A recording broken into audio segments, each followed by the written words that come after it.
ਸਾਡੇ ਪੰਜਾਬੀਆਂ ਦੇ ਸਿਆਣੇ ਨਾ ਇੱਕ ਮੁਹਾਵਰਾ ਬੋਲਦੇ ਸੀ ਵੀ ਖਾਦਾ ਪੀਤਾ ਲਾਹੇ ਦਾ ਤਾਂ ਬਾਕੀ ਸਭ ਕੁਝ ਸ਼ਾਹੇ ਦਾ।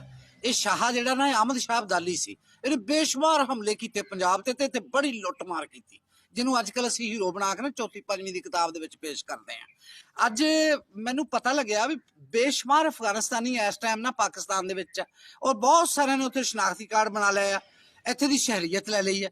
ਤੇ ਮੈਂ ਸੋਚਣ ਤੇ ਮਜਬੂਰ ਉਦੋਂ ਹੋਇਆ ਜਦੋਂ ਅੱਜ ਮੈਨੂੰ ਆਰਫ ਵਾਲੇ ਜਾਣ ਦਾ ਇਤਫਾਕ ਹੋਇਆ ਤੇ ਰੇਲਵੇ ਸਟੇਸ਼ਨ ਦੇ ਨਾਲ ਹੀ ਉੱਥੇ ਇੰਤਹਾਈ ਇੱਕ ਜੰਗ ਹੋ ਰਹੀ ਹੋਵੇ ਵੀ ਇੱਕ ਅਫਗਾਨੀ ਤੇ ਇੱਕ ਸਾਡਾ ਸਿਪਾਹੀ, ਕੋਈ 6.5 ਫੁੱਟ ਦੇ ਕਰੀਬ ਉਹ ਸਿਪਾਹੀ ਦਾ ਕੱਦ, ਤੇ ਉਹਨੂੰ ਅਫਗਾਨੀ ਇੱਟ ਚੱਕੇ ਤੇ ਕਵੇ ਬਗੈਰਤ ਬਗੈਰਤ हरामजादा रिश्वतखोर हो तुम।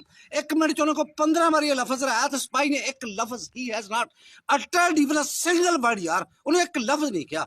मैं उन्होंने आखिर किया, मैं कहा यार तू इस तरह कर, तू गाला तो ना सुन, कम से कम किसी पासे ही हो जा। तो मैं उन्होंने रोकया पंजाबी, चल यार तू छड़ छड़ छड़, ये कह के रोकया। खैर पुलिस आ गई, पुलिस ने की पुछना सी, मैं पुलिस नूं ये कहा रोजे नाल, मैं क्या यार ईमानदारी की गल है, जो कुछ ने सिपाही ने किया ना वो तो दसन की जरूरत नहीं, पर थोड़े सब ਲਈ ना डुब मरन का मकाम है जो कुछ ਇਹਦੇ ਨਾਲ ਹੋਇਆ ਇੱਥੇ।